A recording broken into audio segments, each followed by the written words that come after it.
आगाह कयो अव्हांखे ठारू शाहवासी कोरोना विघे कराची जी ख़ानगी अस्पताल में फोत थी वियो आहे।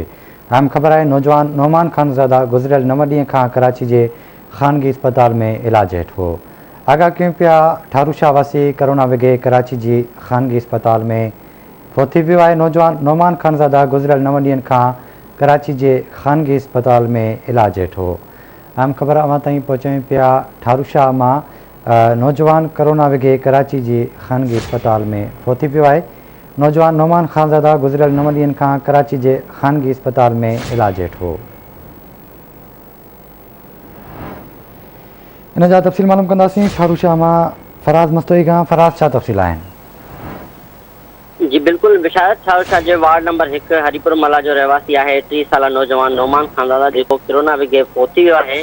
संदसि वारसनि तरफ़ां ॿुधायो आहे नौजवान गुज़िरियल 9 ॾींहंनि खां कराची जी निजी अस्पताल में दाख़िल थियल हो, जेको अॼु फोत थी वियो आहे। जॾहिं त ॿिए पासे district health officer doctor Sikandar Ali करोड़ो राब्ते करण ते ॿुधायो आहे त कोरोना वबा जेका आहे उहा ख़तरनाक सूरत अख़्तियार करे वरिती आहे ऐं कोरोना जो बंदि जेको ठारू शाहवासी नौमान खानज़ादा आहे सो कोरोना सबबि फोत थियो आहे, जंहिंजो मड़ अबाणे कोट आंदो वियो आहे, जंहिंखे हेल्थ टीम ऐं पुलिस अमले जी ज़ेर निगरानी में संदसि अबाणे क़ब्रिस्तान में दफ़नायो वेंदो। जी ठीकु आहे फराज़, वॾी महिरबानी अव्हां जी तफ़सील खां आगाह करण लाइ।